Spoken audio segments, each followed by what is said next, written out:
7 ways you might be emasculating unintentionally. Number one here, acting like his mother.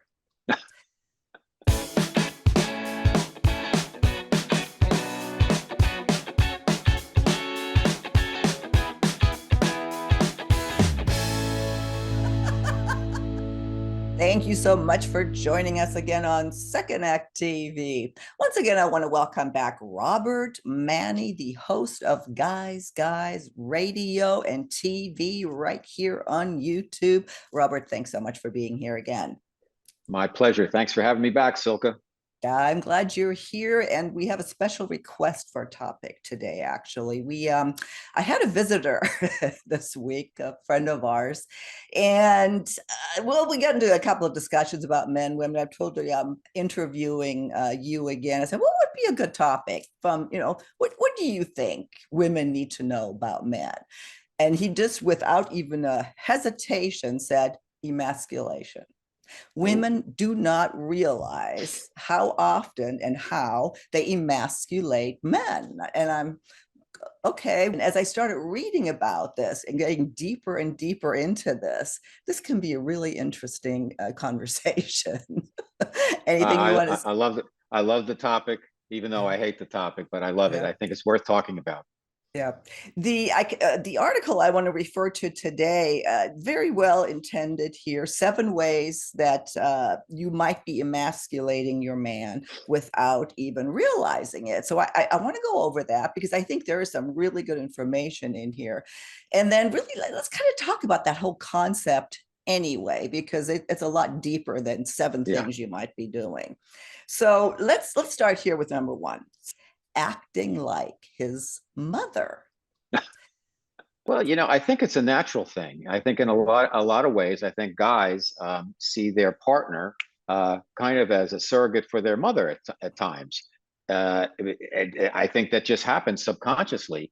And I don't think it's necessarily a bad thing on the surface level, but if it goes too deep, obviously, your mother's your mother and your partner's your partner. So in some ways, I think having your partner, and I do this, I know that with my wife sometimes I'll say, hey, mom, it's a joke because she is a mother, but I'll call her mom.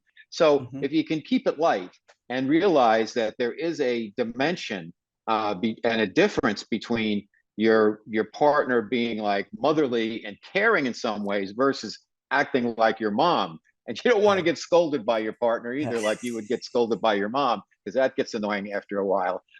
So it's just a matter of balance. So, when it's all in the context, it's all keeping it light and keeping it smooth and not letting it get out of hand, in my opinion. But yeah, sometimes we start acting more like in a motherly role. I think the bad stuff is when you maybe chastise behavior or what they're wearing or what they're said, or hey, watch your language, which maybe they need to.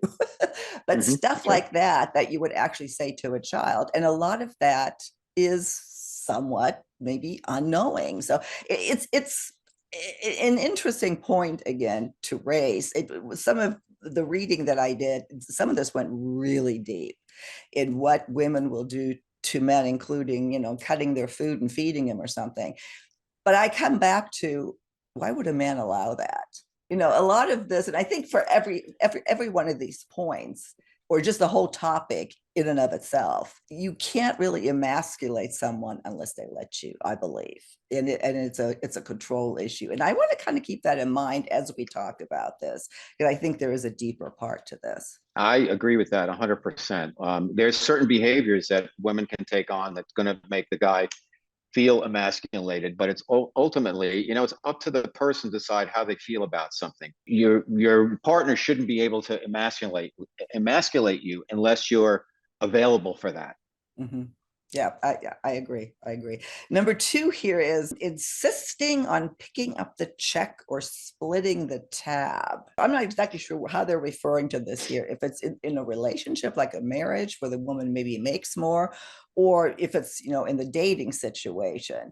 But that apparently is, it is seen as emasculating. I don't agree. I think it's, I'm old school in that. I think if for the first date you ask somebody out, you should put up for the check. If they Mhm. insist that they want to pay half, maybe because they think they don't want to owe you anything, Right. then you allow that. But you should always make the overture and be prepared to take care of that if you make Mhm. the overture. Now, if a woman asks you out and she wants to pay for you, great. Once you're into a relationship, every relationship is a universe on its own, and that there's different dynamics. Who makes the Mhm. most money? Who has People have different spending thresholds Mhm. and all of that. I don't think it's emasculating in any form or fashion. It's like what works for the couple, and that's Mhm. between you two. Now, if you're a guy, she's picking up the check, and I feel emasculated, then pick up a check. That's Well, a quick fix. yeah, but yeah, but or you just absolutely insist that no, Yeah. I will take care of this. And then Yes. if you're offended by that, then you're offended by that. Apparently, especially when we start talking about younger women, there's some sort of offensiveness that comes across. And well, anyway, that's a whole other discussion. But I agree with you. If you feel emasculated by that, then pay the check. Here's a good one. Here's a good one that I can to some degree identify with. Number three, not knowing how to fully appreciate a gift. Example they give here, honey, are you sure that we can really afford this? No, you shouldn't have. This is a waste of money. Who's saying this? The guy? No, the woman saying to The the woman man. saying, Mhm. well, that doesn't She emasculate you, does it? So if I gave a woman a gift and then she said, "Well, we can't afford this," it doesn't emasculate. Oh, it's because you don't have enough money. Basically, is the inference there? question, You have to questioning. have self confidence to know I bought it, so therefore I know I can handle it. If I didn't think I could handle it, I wouldn't have bought it. Yeah, I would take this in a different direction, not necessarily because of the money, but this is the implication here is that the woman is questioning his financial decision, that, this is just stupid that you gave me this gift.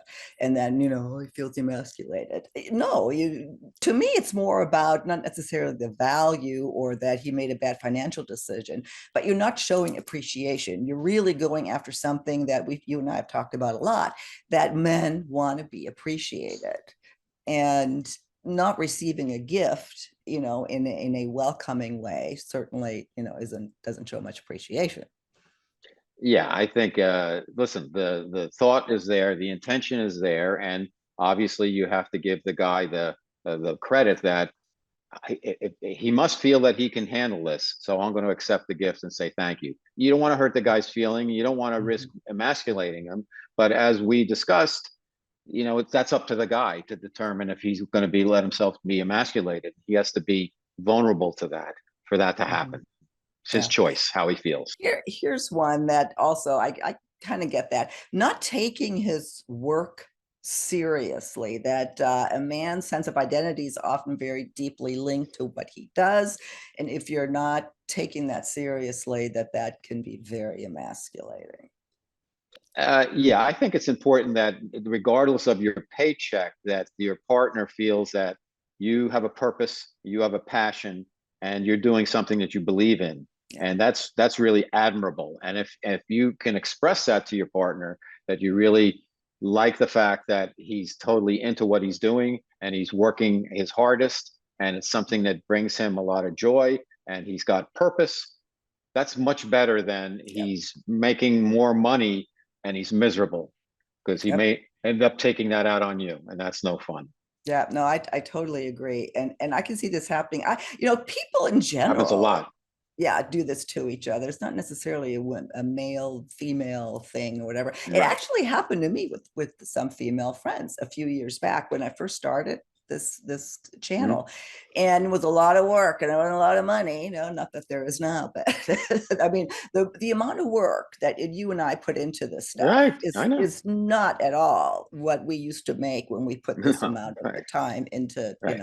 and we do it because we love it. This is something that passionate. And the response well, I don't know, I sort of had that conversation. It was, well, I just go work at Costco, and just not have to worry about all this. And I was so offended by that. Listen, if I had to get a job at Costco and just to make ends meet, and I could still do what I really want to do, then I would do it, and I would just suck it up. After having been president of a New York-based Madison Avenue advertising agency, and for people like us, are we touching people? Mhm. People like Joni and Treva Yeah, and all the other folks who you interview, right, are we touching people? Are we right, helping them? Are we reaching people? And I right. think the overwhelming response to that is a big yes. And so Mhm. we have to stay with it if we believe in it and believe in ourselves and believe that we can Yeah. make a difference, because somebody's got to do that.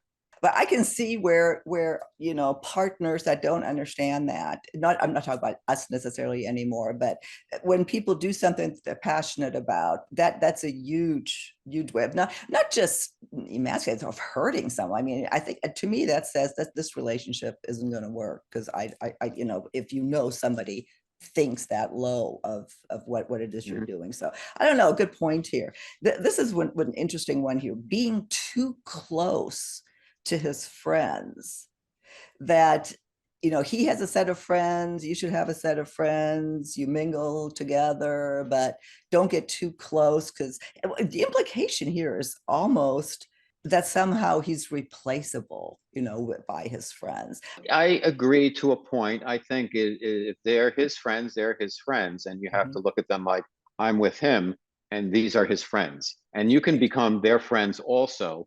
And over time, then it's one big happy family. But Mhm. initially, I think there has to be some type of separation there, respectfully, because then Mhm. he can be friends with your girlfriends, and then he's one of the girls. Metaphorically, Mhm. and that he can, would you like him as close to your girlfriends as you are with your girlfriends? Probably not. No, So it works both ways. I honestly never thought about it. When we socialize, I mean, it's mixed company. There's singles and this or that, but being too close to his friends, I don't think. Yeah, I mean, I never would go just with his friends or something. That there's boundaries that work into those sorts of Right. arrangements. I don't know if that's emasculating. Hopefully, though, I mean, if let's say you have you become friends with your man's guy friends, and then they're calling you up, hey, you want to go to the game, or you want to go play golf, or go for a run or something, and he doesn't run or whatever, and it's like, Mhm. it could get sticky.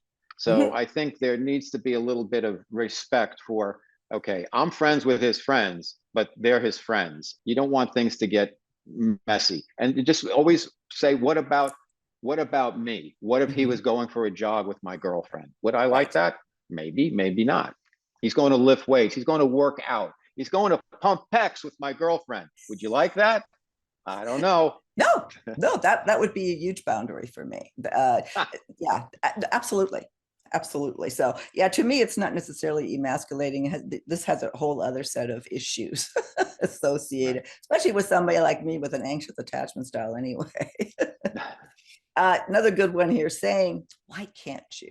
That never, ever, ever compare him to anything. Why can't you be more like this? Why can't you Ugh, do yeah. this? Why did, and I agree that that should never be said to anyone again. It's just something that's not going to get you anywhere. And well, it's going to get you, it means you're frustrated in some way, and there may Mhm. probably is a better choice of words to get your point across. That's always going to put him, he's going to think like there's something wrong with me. I'm not Mhm. saying that emasculates him, but when you say something like that, he could take it the wrong way. And it Mhm. does sound like it's an emasculating statement, even though it maybe wasn't your intention. You have to choose better words to get your point across with Mhm. guys when it's about that stuff, because they're going to be sensitive. And I think it's understandable.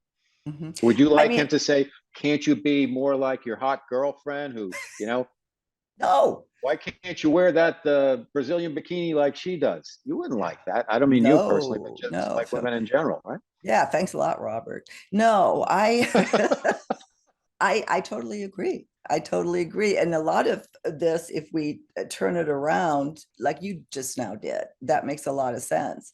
But again, I'm looking to hear from our viewers. What are these good examples? Are there better examples? What do you think about the whole emasculation topic? Finally, here, reject his sexual advances one too many times.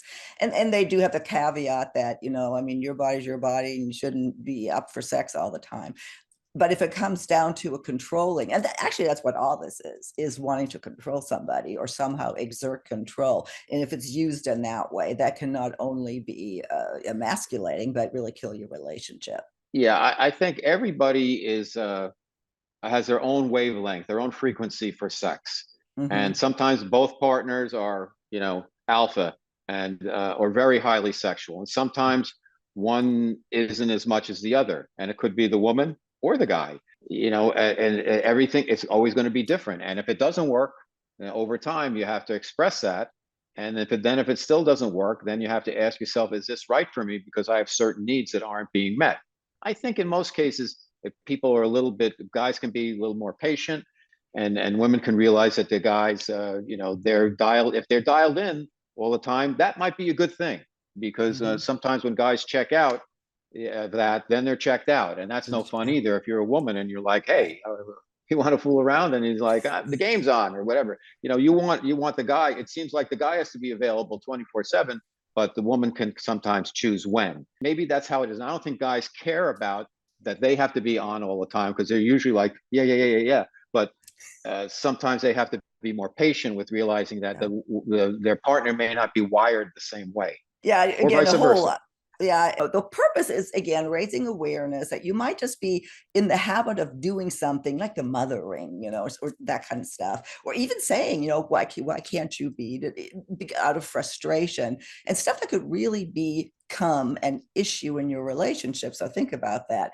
But whether or not you can and are emasculated is, I think, is very personal Mm-hmm. to the Mm-hmm. man.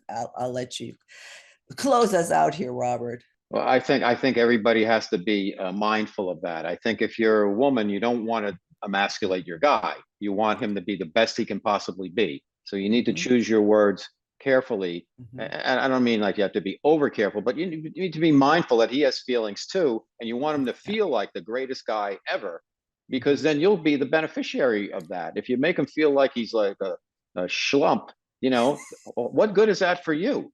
He Yeah. might get even into sexual issues or something if Right. he doesn't feel like he's worthy or he's emasculated. So give the guy a break, and Yeah. you can bring out the best in him. Make that the way that you show your leadership that way, not Yeah. by hitting him in the head with a rolling pin or a shovel or whatever. Absolutely. Robert, thank you so much. Always enjoy talking with you, especially about these topics. I will link to all of your information to your radio show, Guys Radio. You're now on UK Health Radio All all right. over the world, as well as your YouTube channel here. Do check that out. And of course, your book, Guys Guide to Love. Great summer read, especially. So pick it up. And Robert, I'll see you again soon on Second Act TV. Thank you. Looking forward to it, Silka.